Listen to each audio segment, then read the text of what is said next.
Uf, qué calor hace. Pero gracias a Dios que Rumba va a rifar un aire acondicionado. ¿Te lo quiere ganar? Mira la descripción de este video y gánatelo. Dale.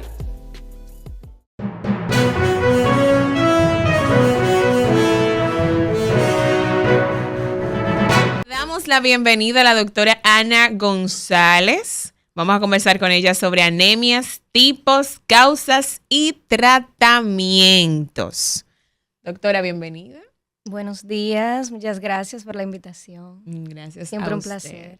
Doctora, el doctor Lafontaine tiene una inquietud que él no se atreve a decirla, porque él lo conversó conmigo. Además de cómo se puede diferenciar, cómo yo sé que... déjame ver cómo lo puedo maquillar un poco, porque la anemia es fácil de confundir para una persona que no conoce el diagnóstico. Correcto. Entonces, ¿cómo yo sé que no tengo anemia y que tengo quizás una situación emocional? Para no decirle mal de amor. Bueno, lo que pasa es que las situaciones emocionales nos van a afectar en todo. Yo creo que lo primero que tenemos que hacer es un hemograma para ver si tenemos una situación emocional o si tenemos anemia.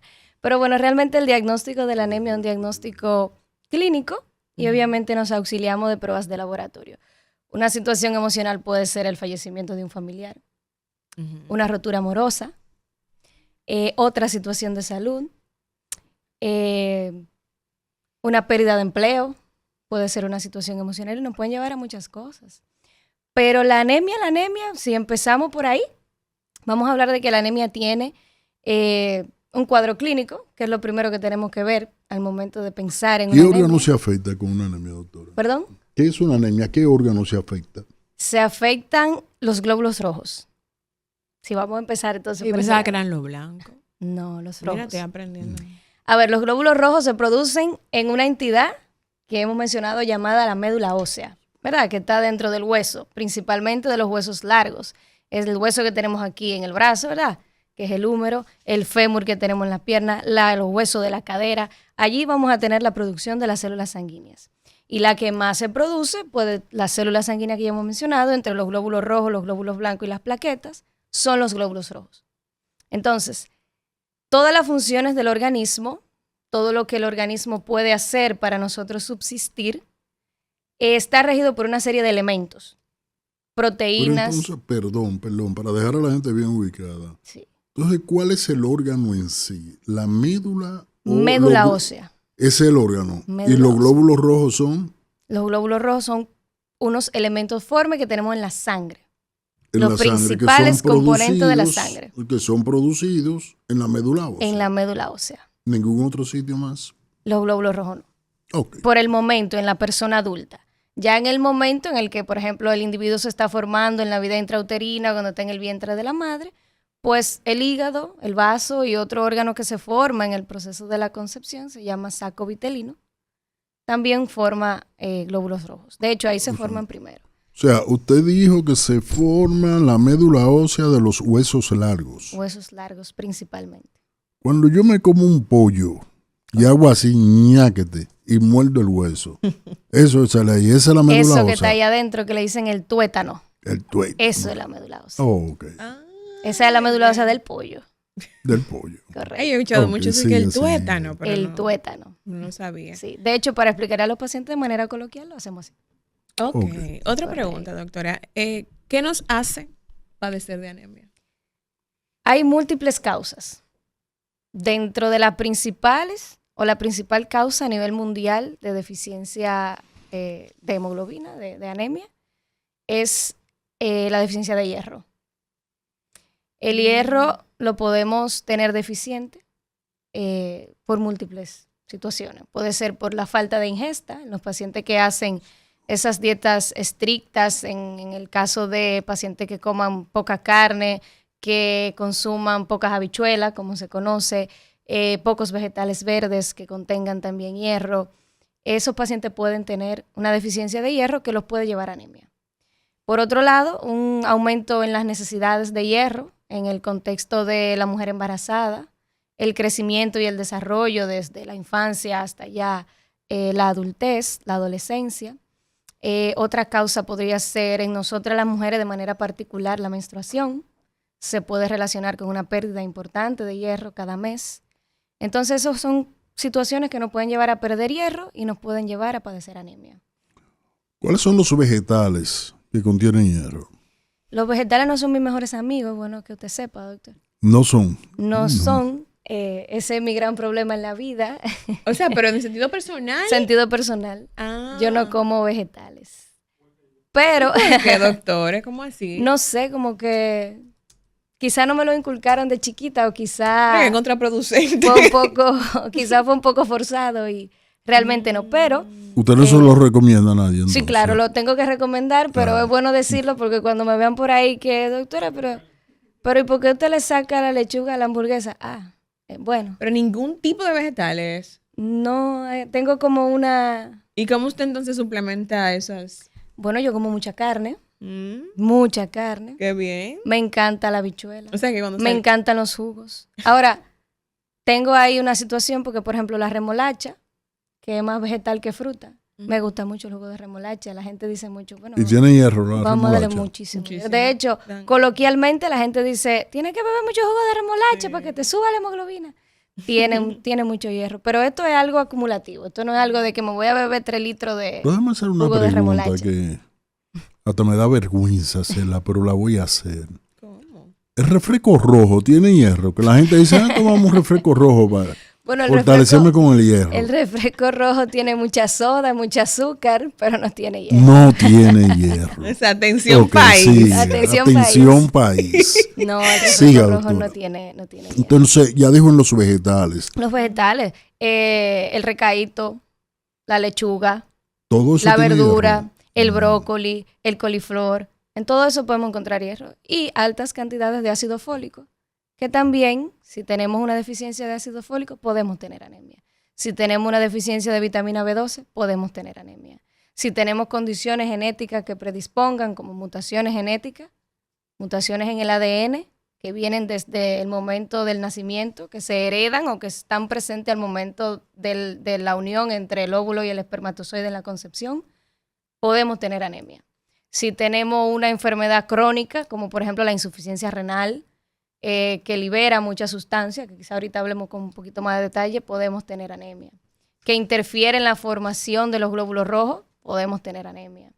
Si tenemos un cáncer que nos lleva también a liberación de muchas sustancias, podemos tener anemia. Si consumimos de manera descontrolada, de manera excesiva o por un periodo de tiempo muy prolongado algunos medicamentos, podemos tener anemia. ¿Medicamentos? ¿Cómo cuáles? Medicamentos.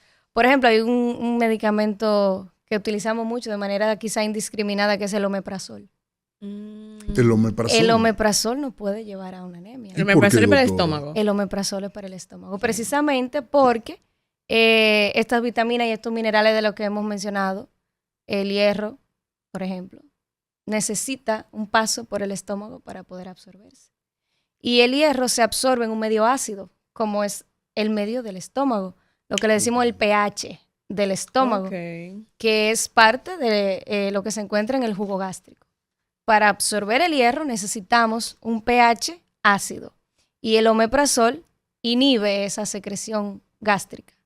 Entonces nos dificulta la absorción de hierro. Y usar omeprazol de manera prolongada, pues nos puede llevar a que el mismo hierro que está en los alimentos, pues se absorba mínimamente o no se absorba adecuadamente. Wow, mira qué Otro interesante. medicamento, los antiácidos, quizá por el mismo mecanismo. Otros medicamentos podrían ser los antibióticos. Los antibióticos. Los ¿Por qué? antibióticos, quizá por el mismo mecanismo y también, pues, hay algunos de ellos que afectan la médula ósea. Claro, estamos hablando de un uso prolongado de este tipo Claro, como un abuso. de medicamentos, ¿verdad? Hay algunos de ellos que nos llevan a un uso prolongado.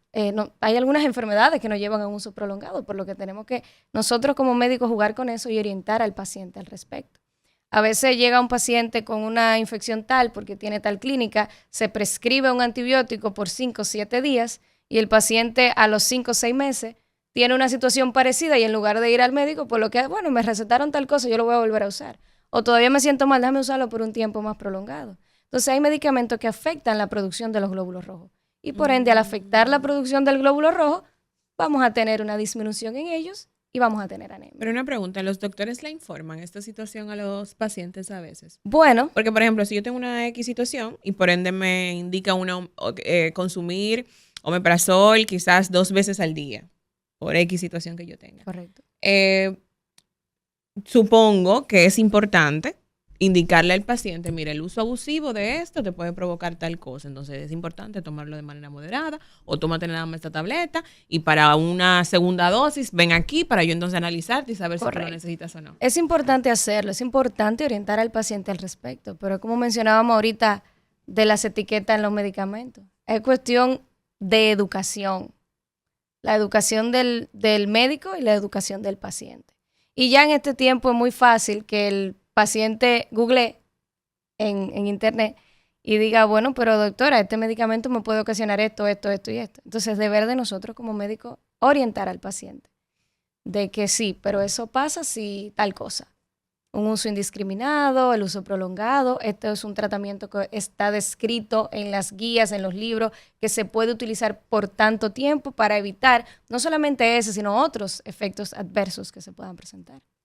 Ok, y ya para irnos para una pausa, doctora, los alimentos, uso excesivo, quizás, si yo, por ejemplo, tengo anemia y yo entonces tengo que comer ignorante, porque a veces uno lo hace, bueno, me dicen a mí que la habichuela me puede subir la anemia, que la remolacha me puede ayudar Subir con el eso. hierro. Entonces, exacto. Entonces, uso constante de estos alimentos pueden afectar.